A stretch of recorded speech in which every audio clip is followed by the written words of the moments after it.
talking back to school snacks, and so I'm here with Nancy Addison, who is our resident healthy eating guru. And so, Nancy, this is something that parents really need to pay attention to, because if you don't have the right foods in the house, then your kids are going to make poor snacking decisions when they get home from school.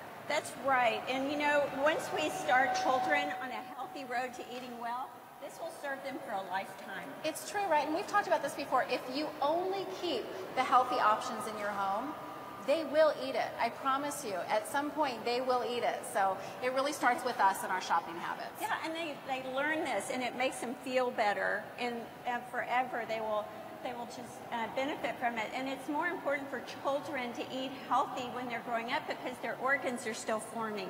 And their brains, yes, everything is, it's important. So the nutrition is critical.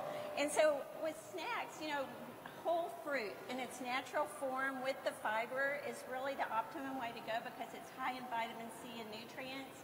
But the fiber is important. You don't want to do pure fruit juices, because it's like drinking pure sugar. Right, so the fiber sort of cancels out the natural sugar a little bit. It slows it down from going into your bloodstream. So you don't get that insulin spike that you get if you drink just fruit juice. That's right. Okay. That's right. And it's very hydrating.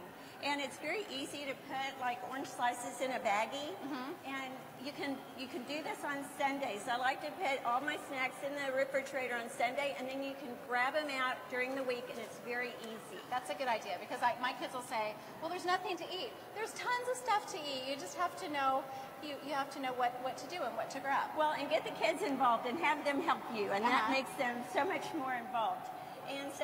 And then keeping fresh vegetables cut up in your refrigerator, and you can serve it with hummus or a guacamole. And instead of using chips, you can use things like red bell pepper or cucumbers, which are really good for you, and carrots and things like that. And so it's very healing. My kids love hummus. And another idea too is to pre-make something like deviled eggs, or like I know you're mostly vegetarian, but like a healthy chicken salad or something that they can use that's already made. Yes, and in fact, eggs can really create a satiated feeling in you. So when you eat those, it can give a 4-year-old child a third of its protein intake for a whole day. Oh, wow. And when you make a whole bunch of them, you can boil a whole bunch on Sunday. Yeah. And they will stay good in your refrigerator for 5 to 7 days. That's what we do. And we do that at home. Yeah, and so it's a great snack for school or for after school, and it makes you feel really full. It's a great snack for us too, by the way, for the grown-ups, when you're looking for something to grab.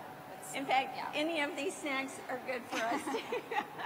Now, what about the dates and the raisins? Are we concerned at all about the sugar content in raisins?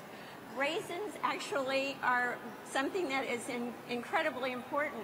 They have oleanolic acid in it, and by the U.S. Department of Health and Nutrition, they've studied and shown that this oleanolic acid can actually stop and prevent the bacteria that causes cavities and gum disease. So this is an excellent source of vitamin B's and magnesium and iron and potassium. And so it's an old wives' tale. You don't have to stay away from the raisins. No, in fact, dates and raisins are a wonderful type of carbohydrate that gives you great energy. So I love these dates that you can get in bulk at the grocery store, and they're rolled in, they've already been pitted, and they're rolled in coconut, and they taste delicious. Oh my gosh, they're so good. I'm going to taste one right here while you're talking. Those are one of that's what I have for dessert. When I'm serving dessert to children, this is my dessert. So this is like a candy bar. It's so good. And it's so healthy for you. And a smoothie too. Smoothies. Oh my goodness, they are like a meal in a glass. And you make a high protein smoothie, and I've got some great smoothie recipes in my book, How to Be a Healthy Vegetarian and Alive in Cooking, and in my new book coming out, Raising Healthy Children, which I just love how excited you get. She's like, this is my passion, and that's why people listen to you and they learn from you, and your books have so much fantastic information in them. Thank you. But the smoothies are something like, just teach your children how to make a smoothie. Teach them how to work the blender, and this is something that if you're not home and they're home from school, it's a responsible snack that they can make for themselves. It is great, and you can get these unsweetened vanilla non-milks. They're alternative milks, and you can get cashew milk and hemp milk, and almond milk is what we use at home. And so I use the unsweetened and sweeten it myself with the stevia. And also you can do the old favorites of like celery and apples with peanut butter. And if your children are allergic to peanuts, then use sunflower butter or almond butter. And make sure that you're getting the right kind of peanut butter, right? Because some of it is loaded with sugar and saturated fats. Absolutely. And across the board, always take your reading glasses with you to the grocery store. Check the sugar content, because according to the American Association of Clinical Nutritionists, 1 teaspoon of sugar can shut down your immune system for 5 hours. Oh my goodness. So you do not want to send your child off to school with his immune system Well, shut and down. just look at this spread. There are so many healthy choices for kids for their after-school snacks. Thanks, Nancy, for being here. Always good information. Okay, we are back with more of our broadcast show live here at the Parks Mall in Arlington when we come back. Don't go anywhere.